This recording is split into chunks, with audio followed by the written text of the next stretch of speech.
Oh.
Mavish.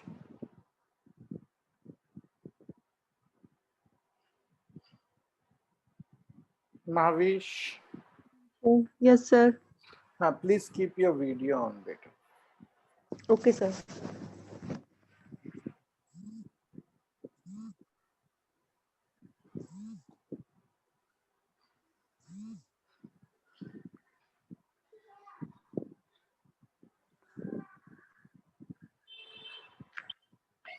Okay, so we will wait for 1 minute and let others join, and then we will start the class.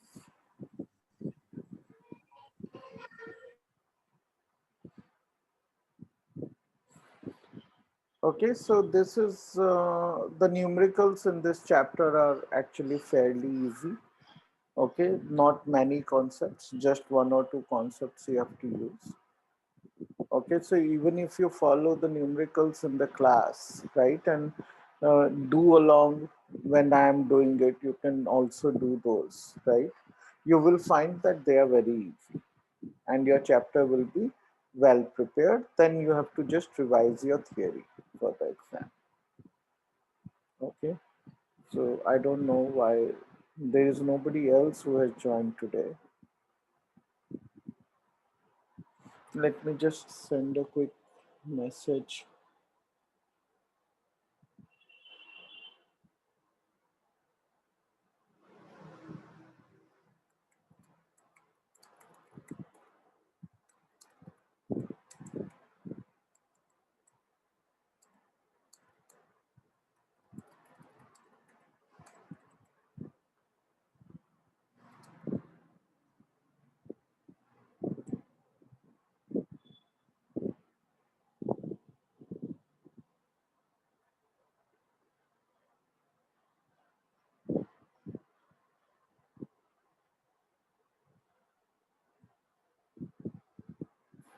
Do not know why nobody is joining today. Is there some activity today other than the classes?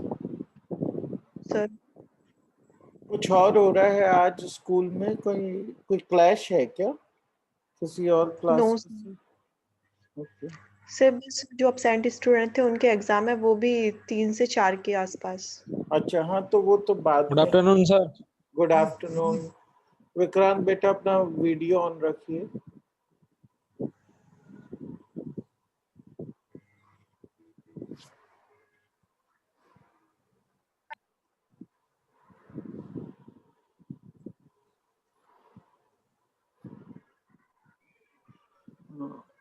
अपना आप लोग also put your roll number and your section in your name, वरना उसके बिना attendance लगाने में मुश्किल होती है। Who is ABC?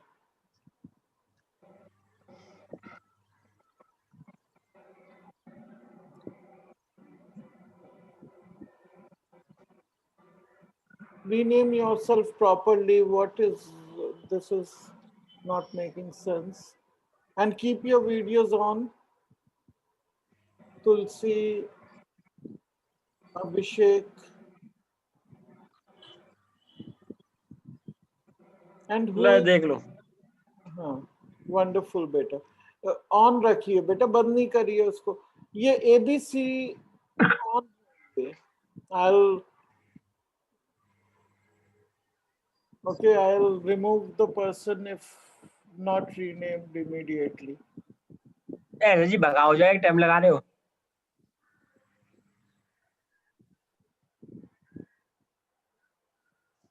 Okay, so keep your videos on, right?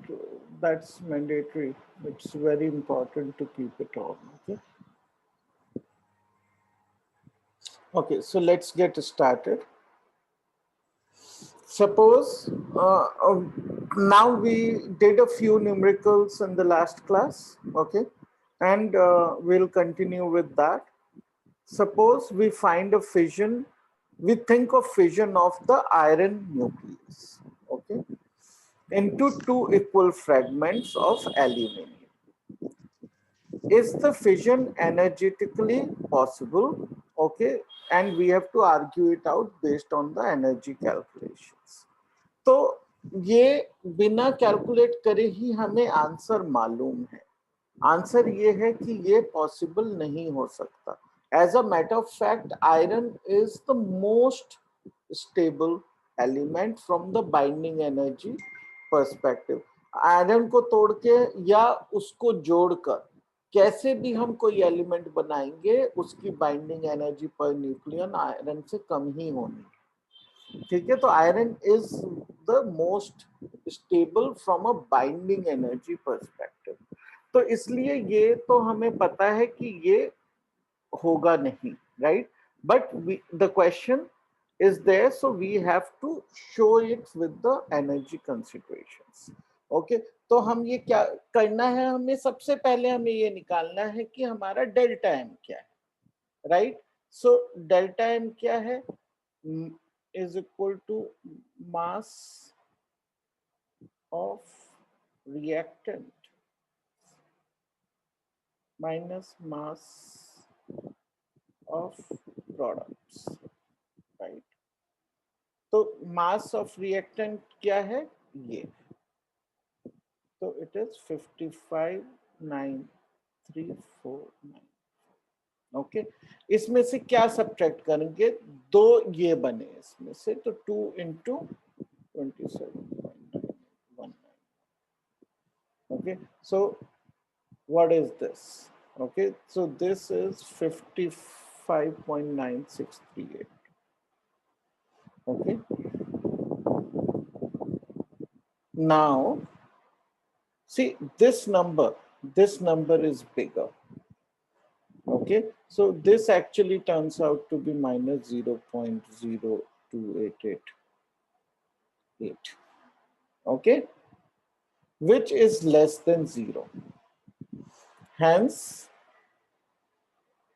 energy needs to be absorbed. Okay, and hence this fission is not energetically feasible. Okay, as simple as that.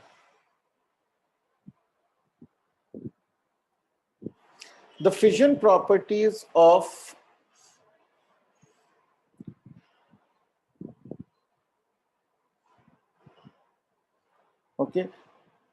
plutonium are very similar to those of uranium.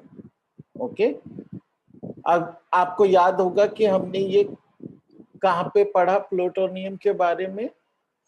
हम 238 uranium जो कि non fissile nucleus होता है, उससे हम India में क्या करने की कोशिश करते हैं? हम उससे प्लूटोनियम बनाने की कोशिश करते हैं विथ स्लो मूविंग न्यूट्रॉन्स। और अगर हम प्लूटोनियम बना लेते हैं तो ये फिजनेबल होता है, फिसाइल होता है। The average energy released per fission is 180 mega electron volt. How much energy in mega electron volt is released if all the atoms in 1 kg of pure plutonium undergoes fission?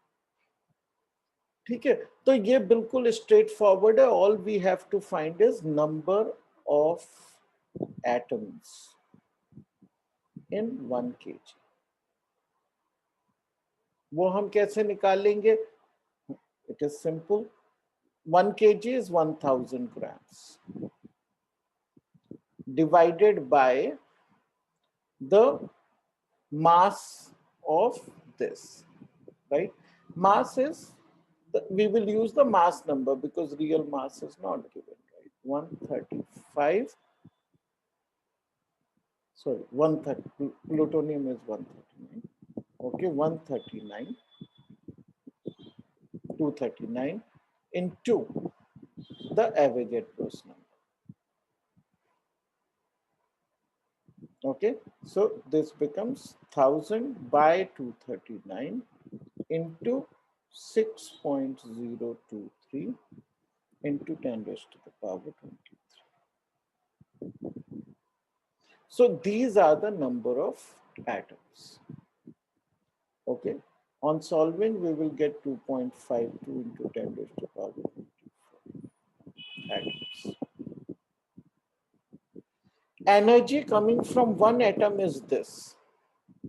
So total energy released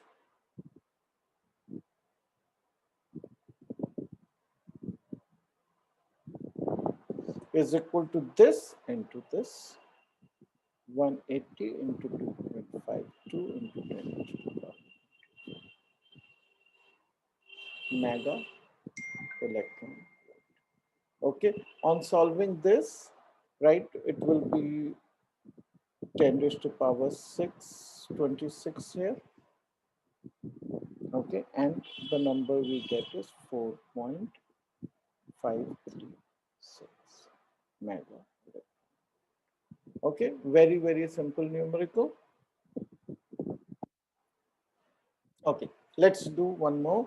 1000 megawatt fission reactor consumes half of its fuel in 5 years. Okay, this is a very good question. How much uranium-235 did it contain initially? Assume that the reactor operates at 80% of the time. That all energy generated arises from fission of 235 and this nuclide is consumed only by the fission process. ठीक है, तो अब हमें ये निकालना है कि कितना इनिशियली यूरेनियम 235 था, राइट? वो हमारे लिए कुछ निकालने जैसी चीज नहीं है. हमको निकालना क्या है एक्चुअली कि कितना यूरेनियम कंज्यूम हुआ है, और इसने यहाँ पे ये लिखा है कि केवल हाफ कंज्यूम हुआ है, तो इनिशियली उससे डबल होगा, राइट? वो एक सिंपल सा कॉन्सेप्ट है. अब हमें जो है ये निकालना है कि कितना यूरेनियम कंज्यूम हुआ.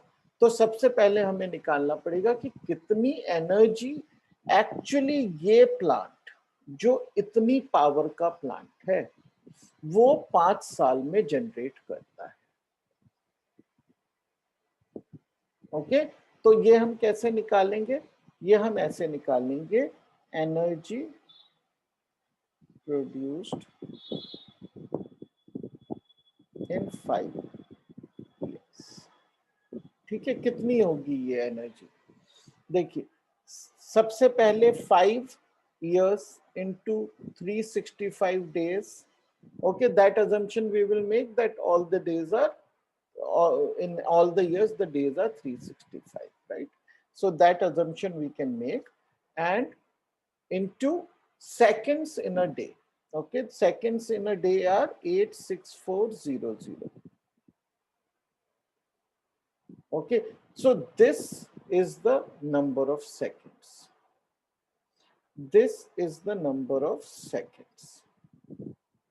But this reactor operates only 80% of the time.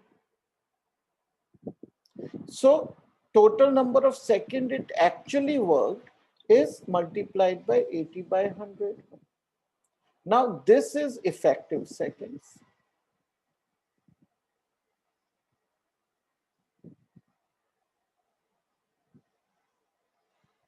अब एनर्जी निकालने के लिए सेकंड्स में किसको मल्टीप्लाई करेंगे?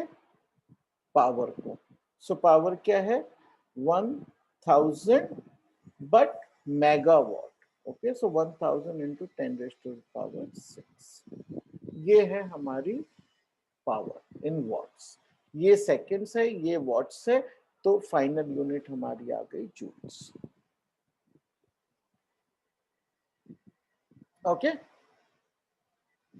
तो ये हमारी टोटल एनर्जी प्रोड्यूस्ड है. अब हमें क्या करना है कि अब हमें ये निकालना है कि रिएक्टर कि कितना यूरेनियम यूज हो गया ये पावर जनरेट करने के लिए.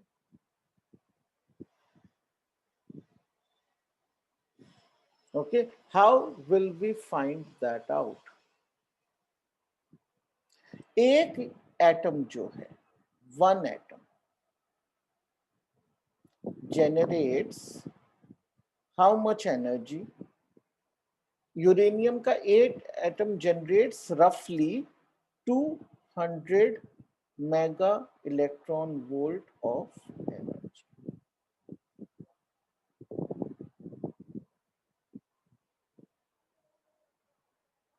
Okay, which is equal to 200 into mega, which is 10 raised to power 6 into E. E is 1.6 into 10 raised to the power minus 19 joules. तो एक एटम इतनी एनर्जी जनरेट करता है. तो नंबर ऑफ एटम्स कितने चाहिए इतनी सारी एनर्जी जनरेट करने के लिए? This divided by this. ठीक है, तो उससे पहले हम क्या करेंगे कि इसको थोड़ा सा सिंप्लीफाई कर लेते हैं ताकि हमें इतना बड़ा ये दोबारा ना लिखना पड़े. Okay, so what we can do is this becomes 5 into 80 is 400. Okay. Okay, so I can number of atoms is equal to 365 into 864 into, I'll just keep a 4 here, 4. And now let's count the zeros. 1 2 3 4 5 and 6 were already there, so 10 into 10. Okay. This energy by this energy, okay, which is 3.2, and these zeros go here, it becomes 8 into minus 7.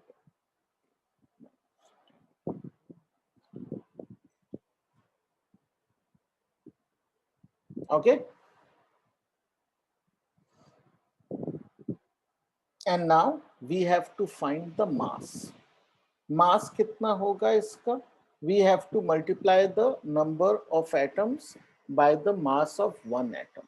Okay, so mass of 235 uranium is equal to this.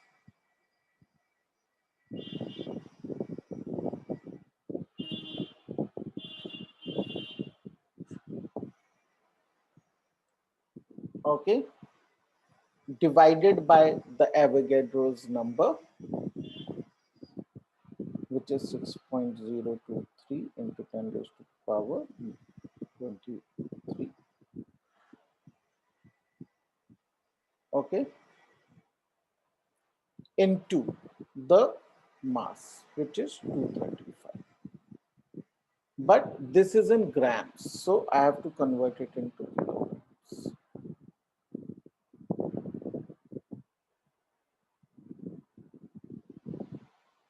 Okay, on solving, I will get 1538 kg. So this is the mass of uranium consumed.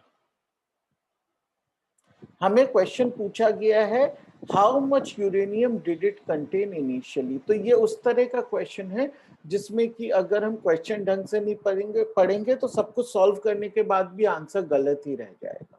तो ये हमारा consume हुआ और आधा ही consume हुआ था, इसका मतलब शुरू में इसका डबल रहा होगा। So initial quantity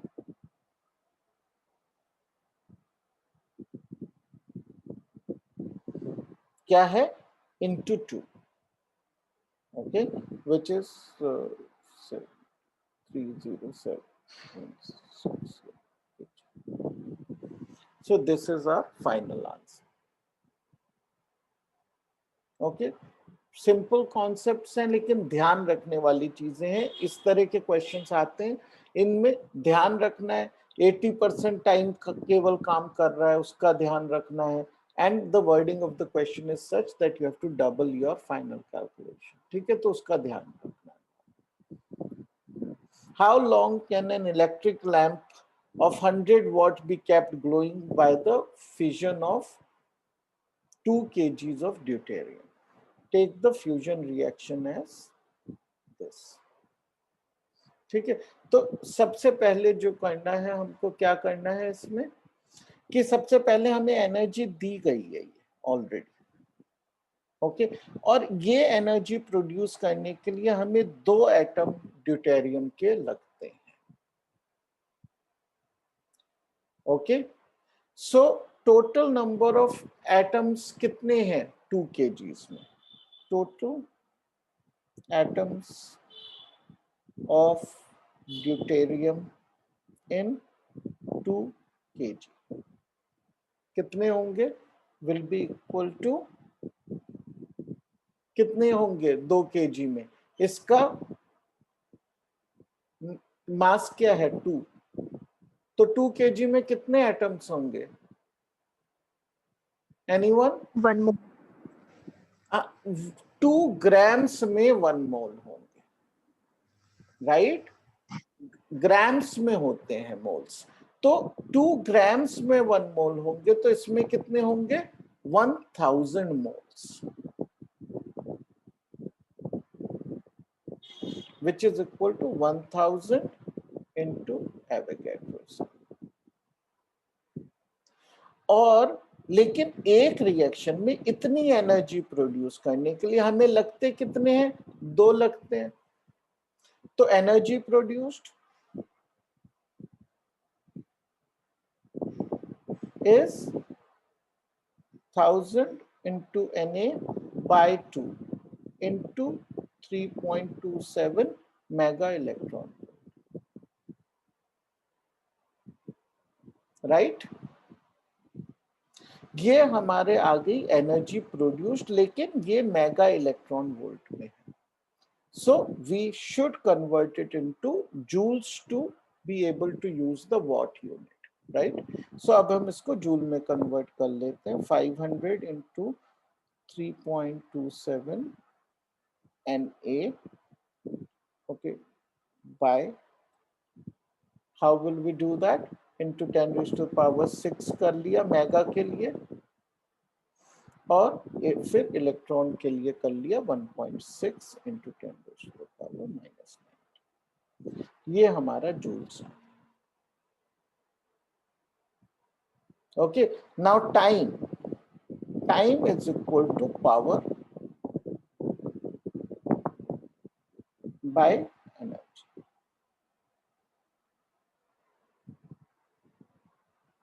right?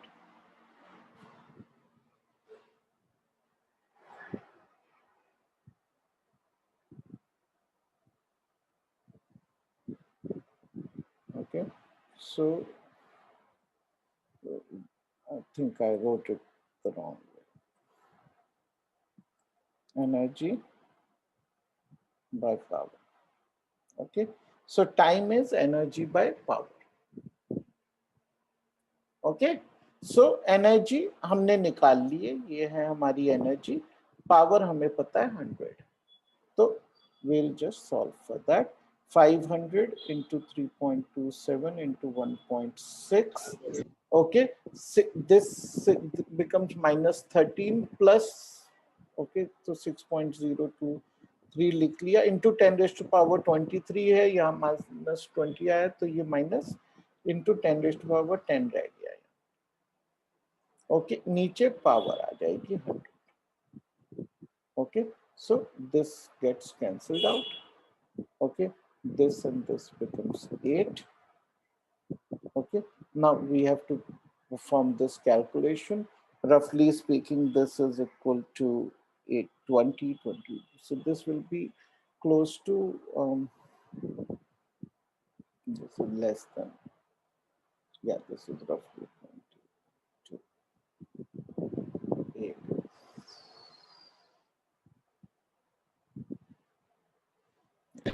Sir हाँ बताइए। सर ये जो आपने लिखा है 6.023 इंटू 10⁻⁴ कैसे लिखा है आपने?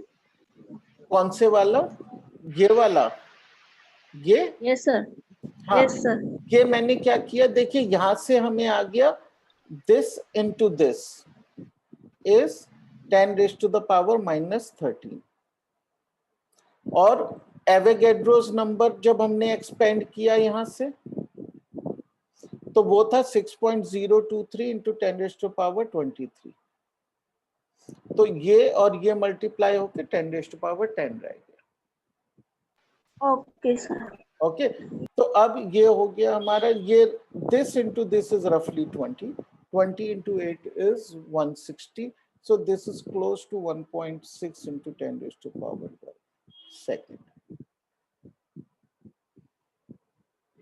ओके, अब अगर हमें इसको we should convert sir it. हाँ बोलो सर, ये इस समय पर ये मैं ये कर रही थी कि किरचॉफ्स वाला कर रही थी मैं, तो इसमें एक क्वेश्चन था किरचॉफ वाला, इलेक्ट्रिसिटी वाला चैप्टर कर रहे थे आप?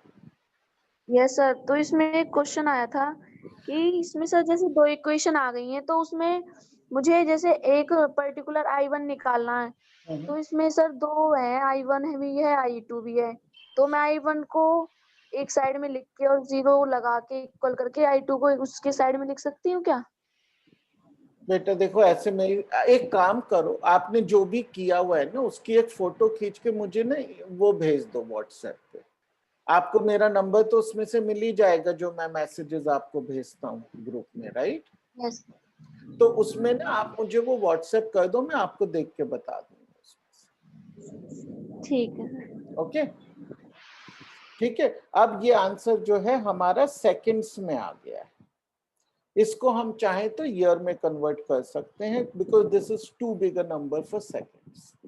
ओके, तो how will we convert it into years? 1.6 into 10⁻12 divided by 365 days होते हैं और एक डे में 86400 सेकेंड्स होते हैं। Okay, and this comes out to be close to 5 into 10⁻⁴ years.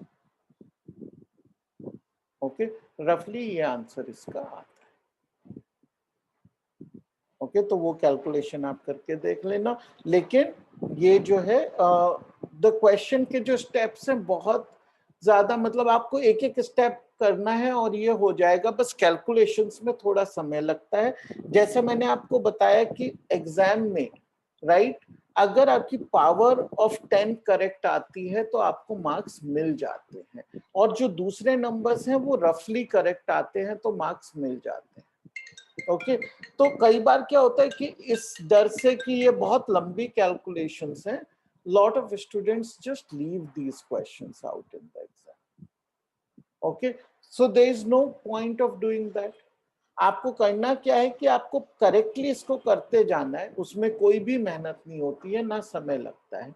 बाद में आपको अपनी पावर ऑफ 10 करेक्टली निकाल ली आपने, वो तो बहुत आसान कैलकुलेशन है। इसके बाद जैसे मैंने आपको यहाँ बताया कि आप थोड़ा सा अप्रोक्सीमेट कर सकते हैं, जैसे this number into this number 3 into 6 is 18 और ये 3.3 के करीब है, right? So 3.3 into 6 is about close to 20, right? तो ये नंबर रफली 20 होगा अगर आप इसको करके देखें। ओके तो इस तरीके से अगर आप अप्रोक्सीमेट करेंगे तो भी आपका आंसर काफी हद तक ठीक ही आएगा और उसके मार्क्स मिल जाएंगे आप। अगर कभी पूरे नहीं भी मिले तो फाइनल एक्यूरेसी के ही कुछ मार्क्स कटेंगे, जैसे आधा नंबर कट गया, लेकिन बाकी अगर 3 नंबर का क्वेश्चन है आपको बाकी तो मिलेंगे, छोड़ने से तो बहुत अच्छा है। ठीक है, तो these are actually easy chapters with slightly longer calculations. That's it.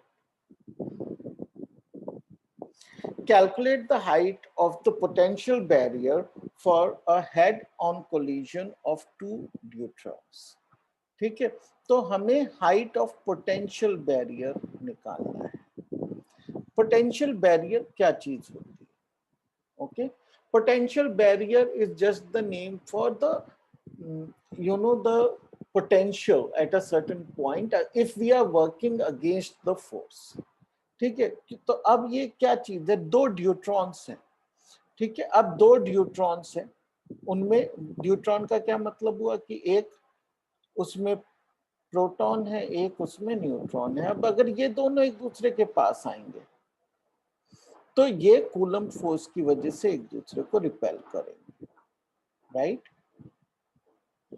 तो हमें केवल क्या निकालना है कि हमें इसका पोटेंशियल बैरियर निकालना है, यानी कि कितना हाईएस्ट पोटेंशियल होगा जब ये एक दूसरे के पास आएंगे। That's it. Okay, this is actually सुनने में चाहे लंबा क्वेश्चन लगे बट ये इतना ही है। ओके, तो अब इसमें हमें एज्यूम क्या करना है कि ये हार्ड स्फीयर्स हैं दोनों, these are like hard spheres ऐसे, और रेडियस क्या है इनका 2 है दोनों, 2 फेम्टोमीटर, और इसका भी 2 फेम्टोमीटर। अब दोनों का 2 फेम्टोमीटर है तो करीब से करीब भी अगर ये आते हैं तो ये 2 फेम्टोमीटर होगा और ये भी 2 फेम्टोमीटर होगा, यानी distance between their centres will be 4 फेम्टोमीटर, right? All we have to do is find the energy, the potential energy at 4 femtometer, and the charge on each is E plus E plus. That is all that is to be done. So energy barrier is equal to, what is the formula for potential? 1 by 4 pi epsilon naught into charge square by distance. Okay, that's it. So इसकी value हमें पता है 9 into 10 raised to power 9 into 1.6 into 1.6 into 10 raised to power minus 38, और R is 4 into 10 raised to the power minus 10 raised to the power minus 50.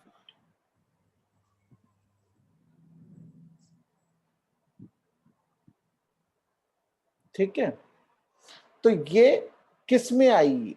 ये joules में आएगा। Okay, तो joules में हम इस आंसर को निकाल सकते हैं। We just have to perform this calculation, which is actually not very difficult because we can even cancel this to get a 0.4. Okay, now this calculation is not really a very long calculation. तो हम ये joules में answer आ जाएगा। अब मान लीजिए हमें electron volt, but इतने छोटे नंबर्स हम किस में लिखते हैं? इलेक्ट्रॉन वोल्ट में लिखते हैं। तो our calculation will become slightly easier because we have 0.4 into 1.6 into 10 raised to, let's keep it separate. That is 10 raised to power minus 90, right? And नीचे हमारा क्या है? 10 raised to the power minus 50 into, we will divide it by E.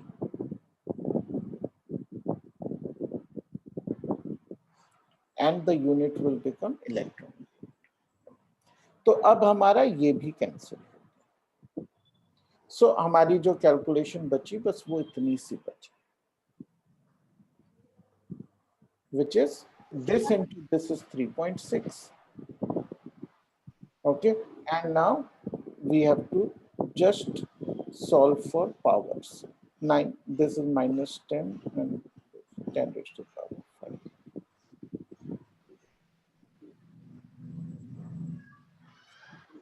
Okay, electron volts. So this is our answer. Sir हाँ, sir एक बार ये बता दीजिए potentiometer वाला थोड़ा सा बता दीजिए, इसकी जो वो है डेरिवेशन और इसका कहाँ पे नल पॉइंट आएगा, ये वाला बता दीजिए बस थोड़ा। बेटा उसकी मेरे पास इस समय स्लाइड्स भी नहीं है। मैं एक बार ना आप लोग अगर मुझे ये चीजें जो हैं भेज देंगे ना, we can have a class and I can explain your doubts in it. उस तरह से I can have those things ready. इस तरह मैं इस समय क्लास के बीच में दूसरा टॉपिक करूंगा तो उससे कंफ्यूजन क्रिएट होगा। तो सर फिर भी देखिए, बच्चे तो फिर भी नहीं है, और सब बच्चे कुछ पूछ भी नहीं रहे हैं आपसे। तो देखिए बात क्या है कि I will just tell you कि पोटेंशियोमीटर का कॉन्सेप्ट क्या होता है, if you know that, right. Potentiometer में हम करते क्या है, राइट। अगर आप वो समझ जाएंगे तो ये होता है कि पोटेंशियोमीटर में actually let me draw it a simple wire, right. एक लंबा सा वायर लेते हैं, राइट, एक वेरिएबल जिसमें उसकी जो रेजिस्टेंस है वो अक्रॉस द वायर सेम होती है, ठीक है। अब उसकी रेजिस्टेंस पर यूनिट लेंथ जो है वो सेम है। इसका मतलब जो उसकी लेंथ है वो length here is proportional to resistance, ठीक है।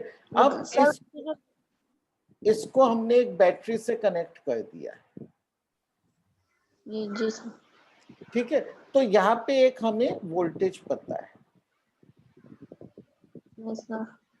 राइट। अब हम जब इसमें से वोल्टेज ड्रॉ करना है, राइट, तो जो भी सर्किट में हम वोल्टेज ड्रॉ कर रहे हैं, तो हमने मान लीजिए ये 0 पॉइंट है, तो यहां से वोल्टेज ड्रॉ करनी है किसी भी सर्किट में, जो हमारा सर्किट है, राइट।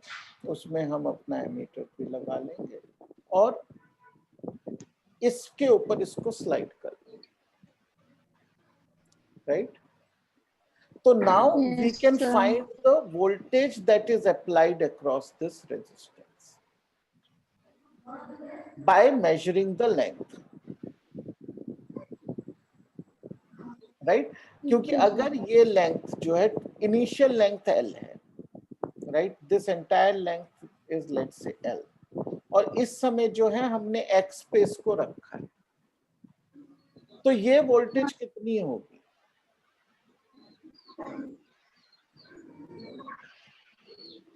कौन से? यहाँ इस पॉइंट और इस पॉइंट के बीच में क्या वोल्टेज होगी तब, अगर हमने एक्स पे इसको रखा है और टोटल लेंथ इसकी एल है? तो sir L minus x. L minus x क्यों होगी? केवल एक्स है ना ये, यहां से यहां तक तो। Yes sir. ठीक है, वोल्टेज ग्रेडियंट जो है वो कांस्टेंट है across everything, and voltage is proportional in this case to हम इसको कितनी दूर ले जाते हैं। कि अगर length is proportional to R, right, तो वोल्टेज भी प्रोपोर्शनल है आर के साथ यहाँ पे, क्योंकि करंट तो in the wire is the same, ठीक है ना। तो अब हमारे पास जो ये वोल्टेज आ गई, राइट, ये वोल्टेज हमारे पास आ गई X V naught by L, right. तो ये हमने वोल्टेज यहाँ पे आ जाती है हमारे पास, राइट।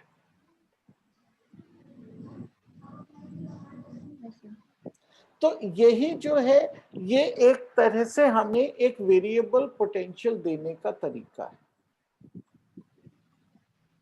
अब हम क्या कर सकते हैं? अब हम क्या कर सकते हैं?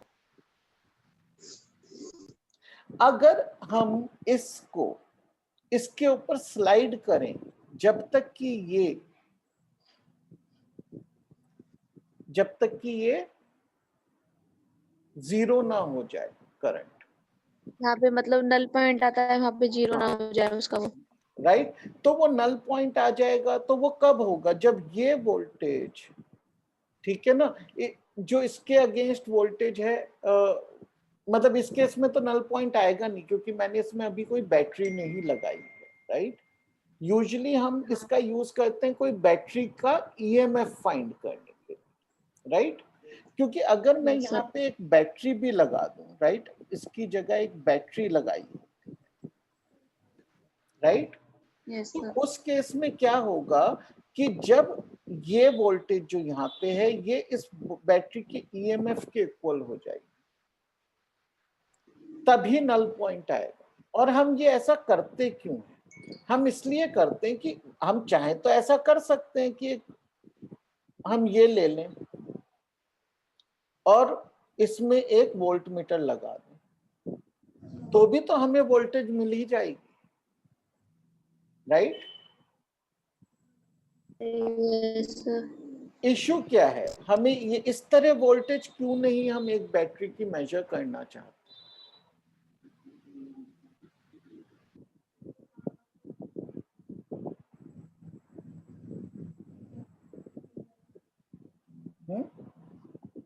बताइए।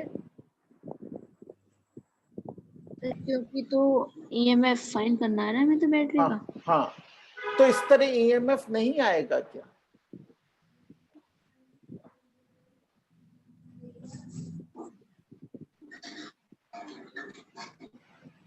इस तरह ईएमएफ क्यों नहीं आता है? क्योंकि देखिए जैसे ही हम ये कनेक्शन करेंगे इसमें करंट फ्लो होगा, और जब ये करंट फ्लो होगा तो जिसको हम बैटरी इस तरह से दिखाते हैं, हकीकत में वो कैसी है? हकीकत में उसके अंदर एक रेजिस्टेंस भी है, Yes, sir. जिसको हम स्मॉल आर से दिखाते हैं internal resistance, Yes, sir. Right. तो अब जो ये वोल्ट मीटर क्या दिखाएगा? ये ईएमएफ माइनस आई आर दिखाएगा, sorry I small R, okay. E minus E is the EMF, so ये दिखाएगा I minus E minus I R. हम इस वजह से कभी भी ईएमएफ वोल्ट मीटर से मेजर नहीं कर पाते, लेकिन जब हम ये करते हैं तो हम किस पे आ जाते हैं? We bring current is equal to zero, null point, ठीक है। अब क्योंकि ये नल पॉइंट है, करंट ही जीरो है, तो आई आर बिकम्स जीरो, इसका मतलब V is equal to E। इसलिए हम इसका जो मेन यूज है वो ये है कि हम इससे वोल्टेज मेजर कर सकते हैं, राइट। और पोटेंशियोमीटर का ही एक वर्जन हो जाता है मीटर ब्रिज, राइट, जिसमें हम ये लेंथ केवल 1 मीटर लेते हैं और फिर उस पे हम व्हीटस्टोन ब्रिज बना लेते हैं,